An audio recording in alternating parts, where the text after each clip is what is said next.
Assalamualaikum warahmatullahi wabarakatuh. Selamat pagi, salam sejahtera bagi kita semuanya. Teman-teman, sahabat mahasiswa Universitas Terbuka yang saya sayangi dan saya banggakan.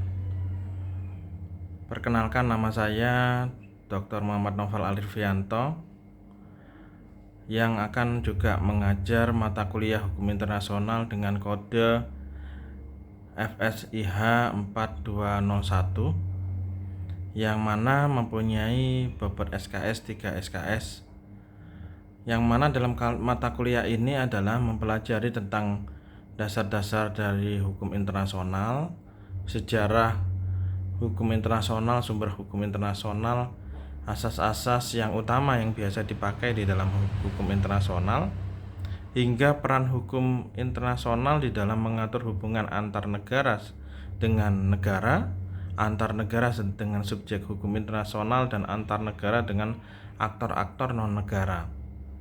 Hal ini juga kita akan mempelajari tentang isu-isu aktual seperti kedaulatan negara, bahkan penyelesaian sengketa internasional, serta perkembangan hukum humaniter, bahkan hukum perang yang juga menjadi salah satu konflik yang selama ini bagaimana cara perserikatan bangsa-bangsa di dalam menjaga perdamaian dunia.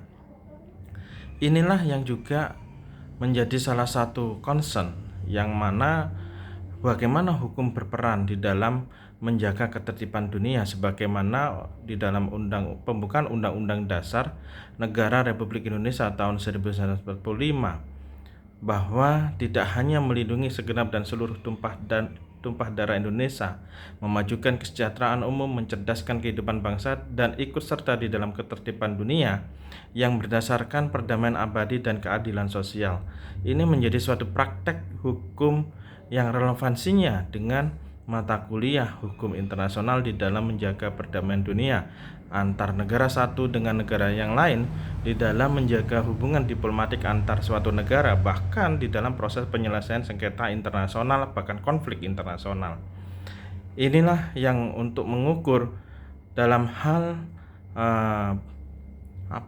mata kuliah ya, atau capaian pembelajaran mata kuliah, yang mana teman-teman yang saya banggakan bahwa akan dinilai melalui kehadiran dalam setiap sesi, dan diharapkan ada partisipasi aktif di dalam diskusi, berpendapat, beropini, bahkan di dalam tugas-tugas struktur sesi 3, 5, dan 7. Dan adapun juga ada tes formatif dan tes sumatif yang berguna untuk mempersiapkan Anda di dalam menghadapi soal-soal.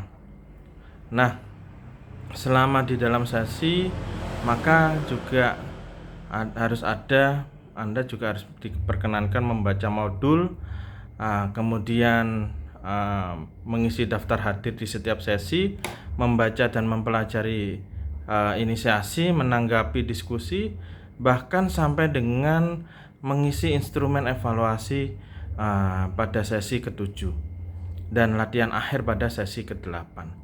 Harapannya bahwa mengikuti kegiatan ini Anda tidak hanya memahami secara teori, tetapi bisa menanyakan secara langsung bagaimana fenomena-fenomena global yang terjadi sebagai masyarakat, sebagai kesatuan masyarakat internasional. Tentu ini menjadi suatu semangat bersama bagaimana menjaga perdamaian dunia. Itu yang mungkin sekilas yang bisa saya sampaikan. Mudah-mudahan bermanfaat bagi kita semua, bahwa pentingnya mempelajari mata kuliah hukum internasional kita tidak hanya secara teori, tetapi bagaimana kita mengidentifikasi dan menganalisis bagaimana teori-teori dan prinsip-prinsip hukum internasional yang mempunyai wawasan hukum internasional dalam menuju ketertiban dunia yang lebih baik. Itu yang mungkin bisa saya sampaikan. Terima kasih. Wassalamualaikum warahmatullahi wabarakatuh. Salam sejahtera bagi kita semuanya. Om Swastiastu, Namo Buddhaya, salam kebajikan.